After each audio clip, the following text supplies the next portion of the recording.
PlayStation 5 Slim and one with the hard drive,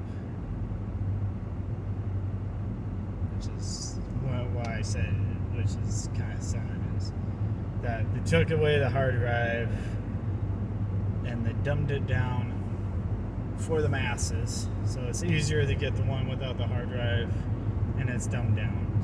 No.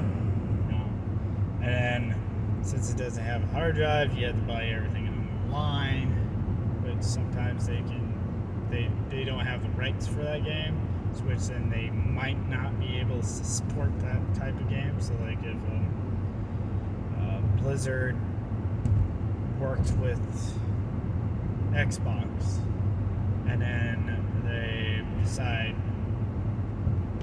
to go with PlayStation, then they're not going to support the game, or they die out or something like that, then it might not be able to be supported. You know, kind of copyright issues and infringement and shit like that. Which then you're out of that game, even though that. Well, also these days now, all the games you have to download, and then which they use that as, oh, it's a patch, so we can fix any glitches or bugs, which is handy, but also can't really play most of those games offline anymore. So, like, you got to be online with some of those games. You know what I mean? So it's a pain in the butt. What? And then yeah. So you'll go to which if they have it their way, like GameStop, Walmart, Best Buy, Target. You know, you go to those stores, walk in, buy a hard copy. That copy was made in a manufacturing plant, which there's a plant that makes video games. And on top of those video games, there's people that code it, design it, write it, all that stuff, right? All that stuff. And they're all getting paid the amount they're supposed to get paid. Okay? So now, if you do digital copy, which is the same price, this is what's show me, it's the same price as if you buy a hard copy. So, process of coding it, writing it, designing it, to then process it, to go to the factory, to process it, to make it a hard copy, to send it out, postal services or whatever, to businesses like GameStop, Best Buy, you know. So which then all those people will get their cuts. But now you don't have to do GameStop, Best Buy, Target, right? Cut that out. Or maybe just give them like a little paperback thing and they just give you a URL code. So, I mean, maybe they can still have their cut. But now you're talking about the factory, the manufacturing factory, cutting all those people out. Okay? Fire. Get the fuck out of here. And then the people that have to take the game from its database, which is already online, so which technically you can play it right then and there, but to then decode that, to then write on a disk, those people are out of job too. So which now not only are you like firing probably thousands of people just in the manufacturing business, to making plastic cartridge, to making the CDs, to making the sleeves. They're all out of job. But I mean, most of it's probably made by machinery. But I mean, then you have to have people to, you know, maintain and watch and make sure the machinery, and also the shipping people. All out. They're not doing that shit anymore. You know, and then the coder to then transfer it into a hard copy. You don't need that guy anymore. Which, I mean, it's probably just now done by a computer or something. So basically, you just got your grunt team of your coders, your designers, and your writers. That's it. You don't have to worry about all the other crap. Now, the game costs about $60, right?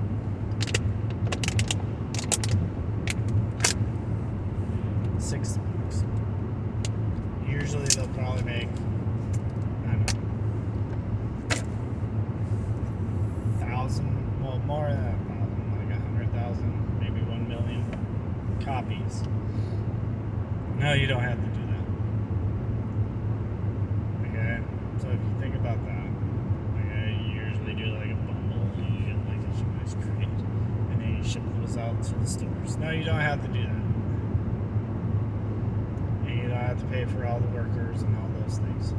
Where is that money going to? Is it going back to the coders and the designers that kind of complain about people doing stuff and buying stuff for cheap and then reselling their games?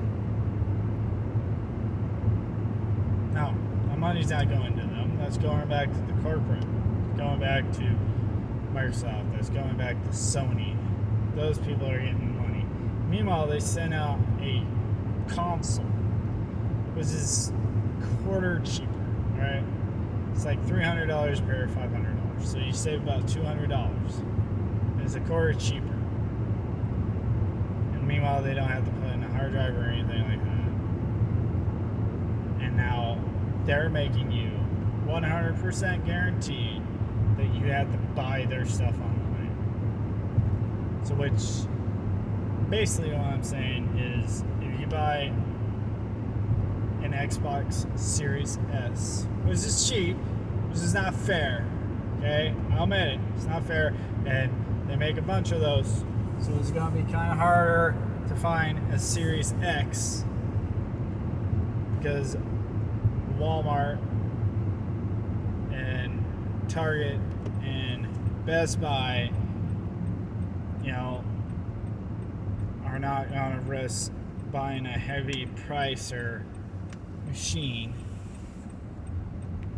even though technically it would be in their better interest to buy those and not carry the smaller machines. Okay? You wanna know why? Because once they don't need that, they don't have hard copies anymore. You think they're gonna go, hey, continue to sell these little pieces of paper? No, they're gonna go, well, then they have to buy online. Why go to the store now? Just buy it online. And then they're going to eat the benefit, which they already have. They're already having pressure. I know at least GameStop is. They're trying to carry games and having people come in and buy video games because of all that. And then also on top of that, that's why they're trying to sell collector's merch and stuff like that. So slowly they're basically degrading into like your board game fucking collector's comic book place. You know what I mean? This is sad. Because it used to be a place to go and play games and have fun. And meanwhile, yeah. It's basically what Netflix did to Blockbuster, Hollywood Video, you know, on a global scale. Because, I mean, everybody had a DVD. I mean, all they have to do is like actually technically go to Blockbuster and stuff like that. Well, I mean, you buy a session, which I mean that's what Game Pass is, and that's what PlayStation Plus is. But usually those are old, outdated video games, basically. Once in a while they'll drop a good game like High on Life and stuff like that, but like PlayStation Plus, you're not gonna see like God of War 2. You might see God of War because that's been out for 4 years now, you know, you might see those games, but you're not going to see brand new games too much. And then you may say, oh, you got Halo Infinite on Xbox and it was a first launch. I hate to say it. Have you played Halo Infinite, the campaign, or the multiplayer online game? Because yeah, I can guarantee you that you only get like 4 maps. You're playing Big Team Battle on Halo Infinite. Big Team Battle. There's only 4 maps. Only 4 maps. So repeatedly, you're playing those 4 maps over and over and over and over and over and over and over and over and over again. And then, yeah, then they have the little, hey, you want this, you want that, you have to buy our credits. You can't earn our credits. You have to buy our credits to buy the stuff to then pimp out your character, to buy special color armor, and I mean, yeah, they drop a little nugget there and here for you for free. But if you want the samurai armor, you gotta pay for it. You want to unlock all the unlockables in the session, you gotta buy our battle pass. You have to pay for it. And I mean, it is a good game, don't get me wrong, but I mean, compared to all the other Halo games from Bungie, 1, 2, 3, and Reach, it doesn't stand a chance. Now, in my mind, it's better than the one with Locke in it. So I mean, they manipulated that story so relevant bad, it's not even funny. But I mean, that's, I don't know.